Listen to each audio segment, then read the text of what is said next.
Resumo da semana, publicações do dia 28 de setembro ao dia 3 de outubro. Estamos aqui no segundo resumo da semana, esse novo quadro do sábado que traz aí complementos ou pelo menos a lembrança das publicações realizadas ao longo da semana. E pessoal, não se enganem com a felicidade pode ser justificada aí com a resposta da nossa secretária de Educação, Ivani Justus, por meio aí também da diretora da Educação, senhora Paulina Muniz, que esta é a finalidade do jornalismo, pessoal. Ninguém está fazendo campanha para a Ivani, até porque Maurício e Ivani já ganharam, agora é hora de entregar, se não a estrutura, pelo menos a explicação. E isso foi feito, por isso a minha felicidade, porque esse é o objetivo do jornalismo, é trazer o problema sim, mas também dar espaço para as autoridades. Lembrando que não foi a primeira vez que isso aconteceu, já demos espaço aí para manifestações do secretário de Finanças, Jean Colbert, para o secretário de Habitação, Itamar Júnior, e o espaço está aberto e sempre estará. Esse é um compromisso.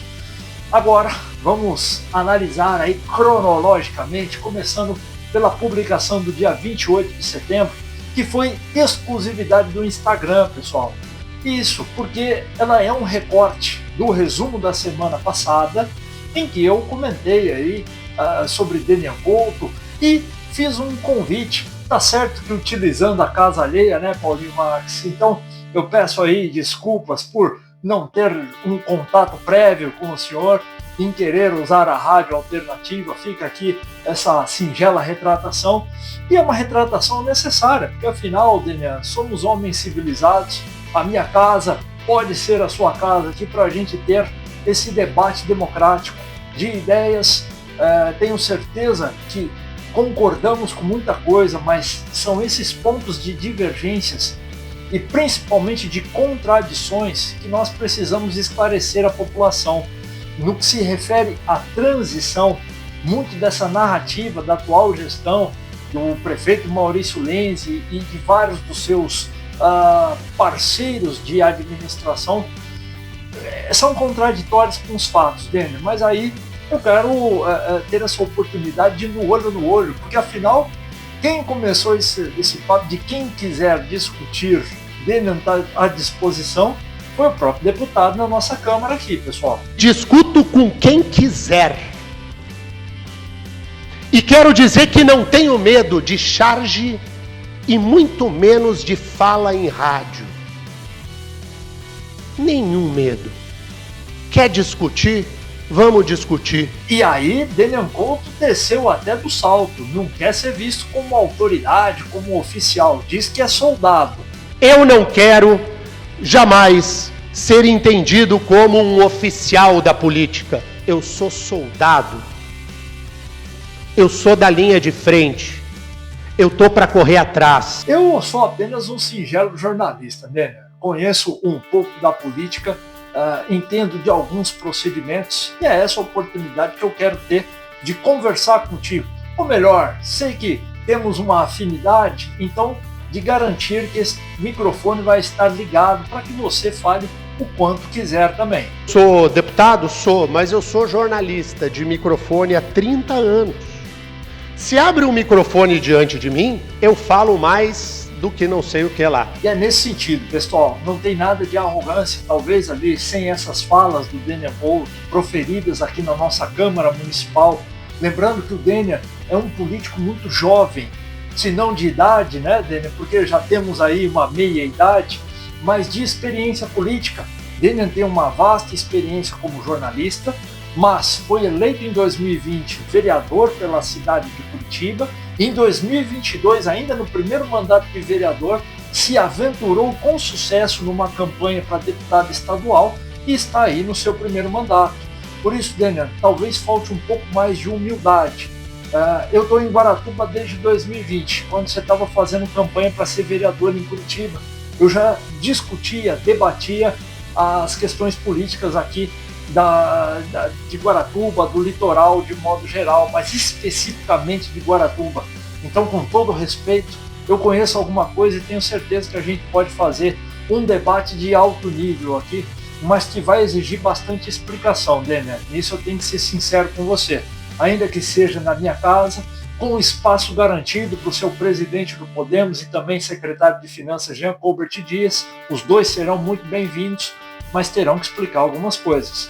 Um convite amistoso, mas sincero, de que aqui não tem mimimi e muito menos conivência. Bom, vamos lá começar com a publicação do dia 29, e aí sim, o pessoal do Facebook vai estar mais familiarizado, que versou aí sobre o ex-chefe de gabinete do vereador André Guilherme Montineso, Dr. Joly, advogado, e que estava em audiência no fórum no dia 11 de agosto, às 14 horas. Dr. Joly que está presente no fórum? Não sei, pergunta. É isso aí, pessoal. A gente coloca a juíza de direito chamando o advogado, questionando se ele quer fazer alguma pergunta, e na presença do próprio promotor de justiça, o ilustre aí, promotor Dr. Elcio Sartori.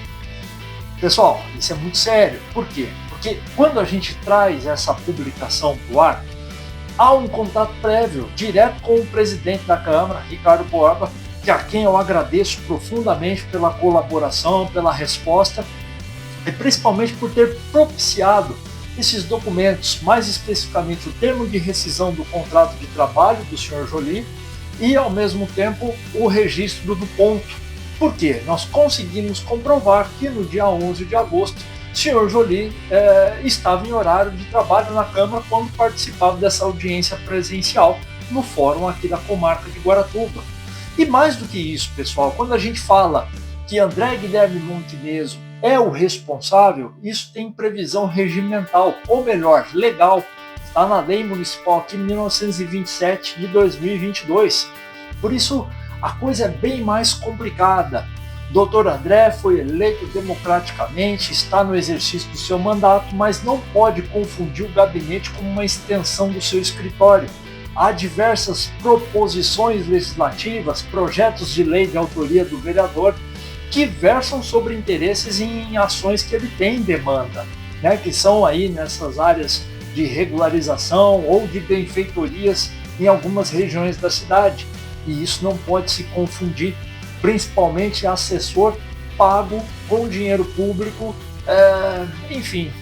burlando, né, o cartão ponto aí, essa frequência na Câmara e recebendo dinheiro público quando está exercendo a atividade particular. Assunto sério, que tem que ser aí elaborado e talvez tenha continuidade.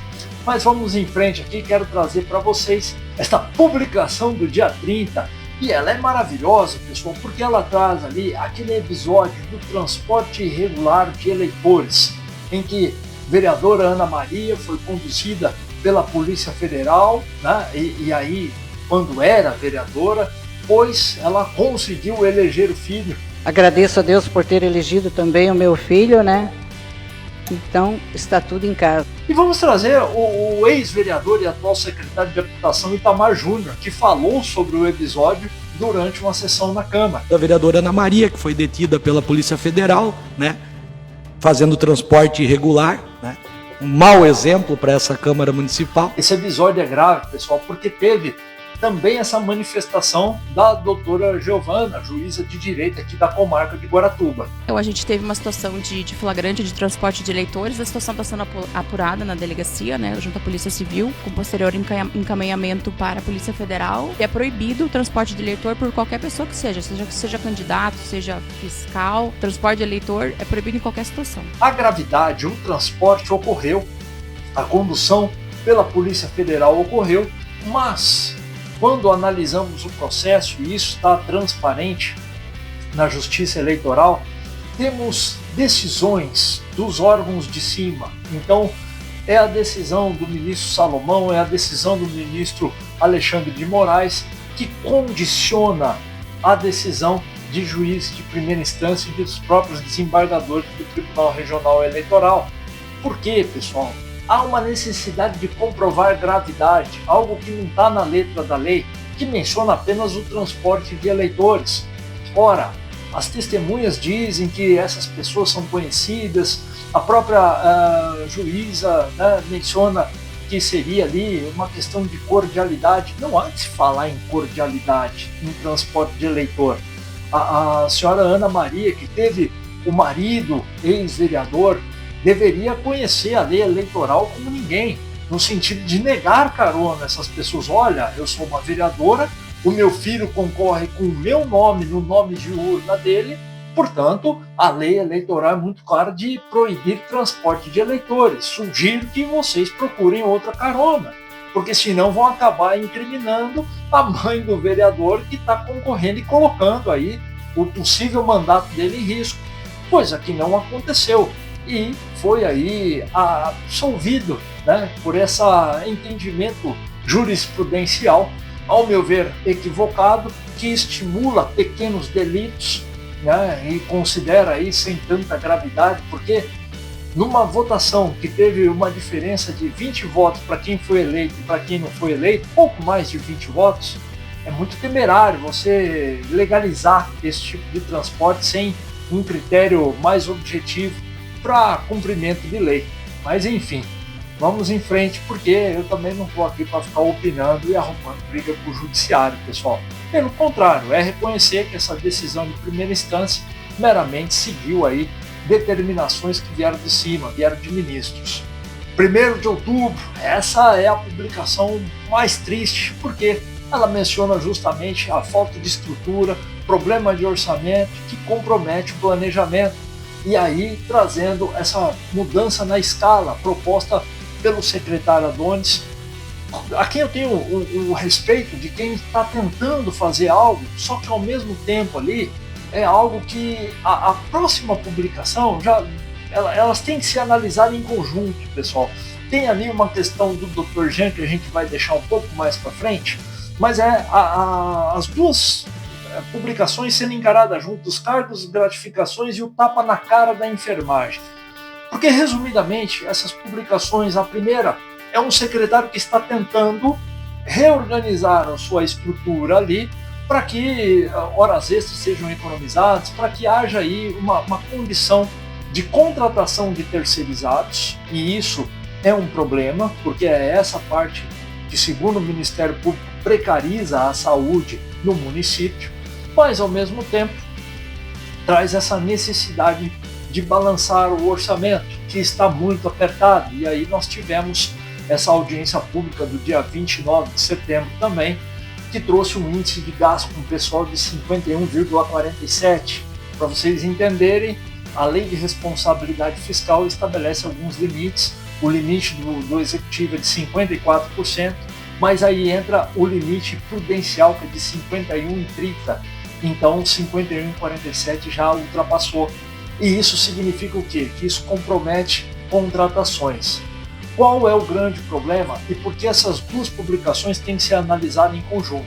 Ao mesmo tempo, o secretário Adonis, secretário de Saúde, com histórico militar, tenta botar ordem na casa e equilibrar as finanças, o prefeito Maurício Lenzi nomeia e garante gratificações, faz aí uma nomeação mais do que merecida a Maurício Gonçalves, o Maurício do Guaranews, que trabalhou muito na campanha eleitoral, abrindo espaço do Guaranews ali para publicações pró-gestão, inclusive após a eleição, e somente agora foi contemplado. Tá certo que com o cargo CC3, né, Maurício? Agora é um diretor técnico, enquanto aí o parceiro de Guaranews, Lindolfo Oliveira, que foi empregado há mais tempo num cargo comissionado de nível CC4. Mas ambos aí estão na estrutura. Tem a minha parabenização por isso, porque pelo menos eu vejo lógica, né? Não é o prefeito Maurício Lenzi empregando o Fabiano Cecílio, empregando o Edgar Fernandes, empregando o Ademir da Balsa, aquela galera que era da base do ex-prefeito Roberto Justus. Mas enfim, o que falar aí de base e oposição quando muita gente foi eleito da candidatura derrotada pulou do barco quando teve oportunidade. A questão é que, nesse contexto de contingência de despesa, que insalubridade de auxiliares da educação infantil é negada, que horas extras são cortadas, que mudanças de turno ocorrem, é hora de contratar cargo comissionado que trabalhou como cargo eleitoral na comunicação em rede social.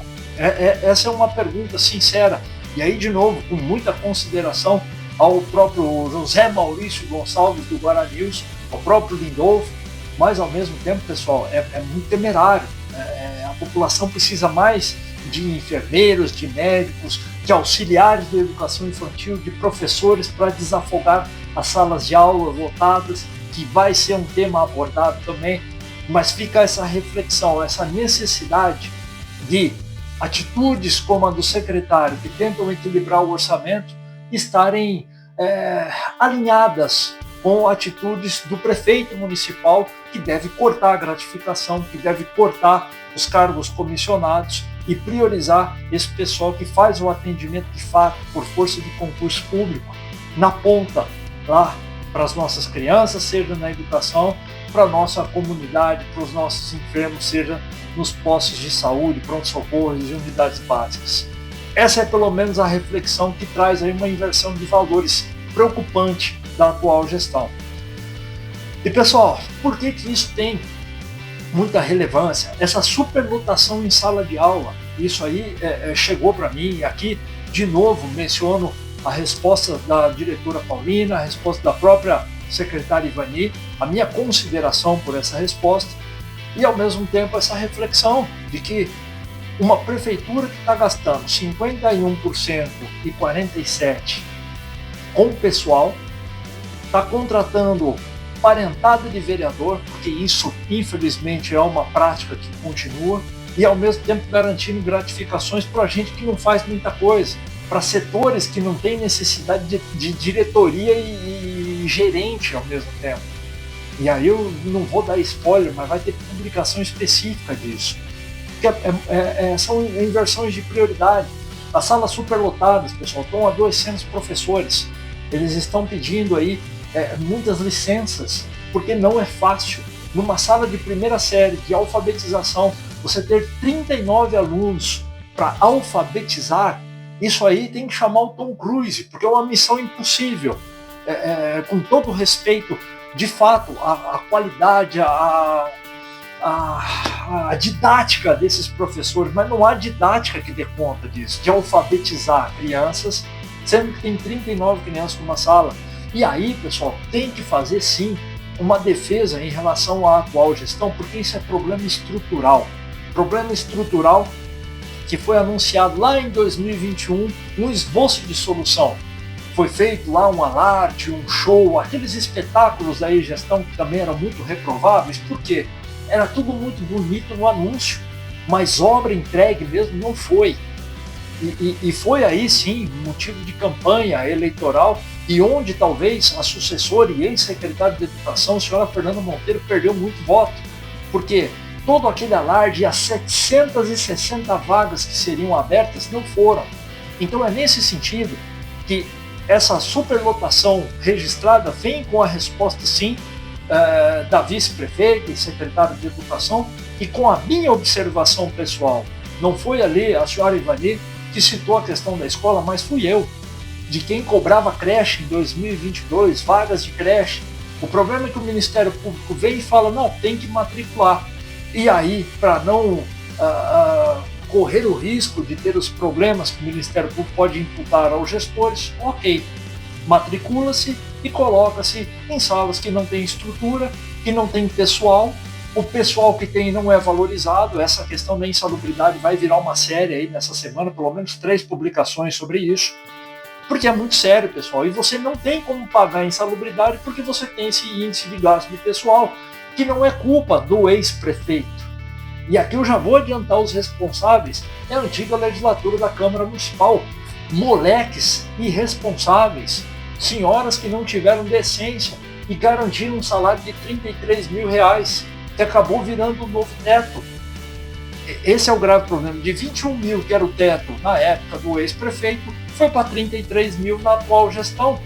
Isso vai impactar, por óbvio, o índice de gasto com o pessoal. E a vereadora Edna Castro já tinha falado isso aí, em conjunto, em parceria com a minha vereadora favorita de coração. Conseguimos comprovar isso e deixar registrado no momento da votação, na segunda discussão, esse problema, pessoal. Era tragédia anunciada, mas isso vai ser abordado também em publicação específica.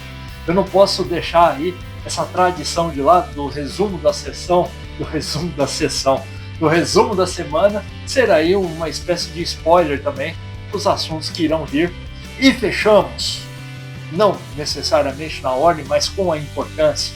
Dr. Jean Colbert Dias, ex-secretário de Finanças, atual secretário de Finanças, e um pronunciamento fantástico. Eu já tinha falado para vocês lá no resumo da sessão da semana passada, que era um pronunciamento de 30 minutos, rende publicações várias, e esse corte é uma delas. Esse corte é primordial para você entender que a questão do X, pessoal, era objeto de embargo. E Dr. Jean não deixou eu entrar no assunto. Em 2023, vereador Ricardo Borba, que não era presidente ainda, convida, Rodrigo, olha, tem uma senhora lá na Avenida Rio de Janeiro que está aí com a sua casa para ser demolida. Porra, como assim, cara? Não, é área de invasão, eu não quero me meter nisso. Não é, tá lá há 40 anos. Opa, peraí. Vamos lá na Rio de Janeiro, conhecemos Dona Edith, entrevistamos Dona Edith, analisamos a documentação, vimos que tem ali uma senhora que tinha autorização judicial para abertura de matrícula. Falou, pô, tem coisa errada nisso aqui. Vimos que foi uma imbecilidade administrativa. Eu acho que é um termo bonito, porque a imbecilidade é administrativa e não do secretário que deu a ordem, mas era do senhor Cláudio Dalcol, como secretário de urbanismo, antes de ser transferido lá para a subprefeitura do Coroados, para ficar lá tranquilo no Coroados, né, seu Dalcol? Porque daí não tinha obrigação de responder porque estava mandando as próprias pessoas derrubarem as próprias casas. E nesse sentido ali, houve um questionamento do vereador Juliano Petrucco em sessão. Por que o Rodrigo Moritz e tal não vai lá também, porque eu tenho o X e tal. Quando esse assunto é levado para o advogado, não tinha cargo nenhum, o Dr. Jean, ele fala, essa publicação, eu tenho muita tranquilidade de citar o Petrucco aqui, porque eu mostrei para ele essa mensagem. Não é maldade minha, pessoal, estava lá. Dr. Jean Colbert Dias, atual secretário de Finanças, ex-secretário de Finanças e vice-prefeito, sabia que tinha esse embargo. Pô, Rodrigo, acho melhor ter que ver direito isso aí, porque pode ser área de embargo. E é isso, pessoal. Essa é a explicação. E aí eu não consigo entender por que o advogado Jean Colbert, o dono dessa oposição que elegeu Maurício Lenz, não alertou o pessoal da comunicação, que prometeu dar fim nos X dos postes. A gente registrou esse compromisso do Maurício. Então, são esses problemas, pessoal, que às vezes um corte ou outro não dá conta de responder, mas a gente tem, assim, material para trabalhar muito e muito bem essas questões, para mostrar para essa população que ela está sendo enganada.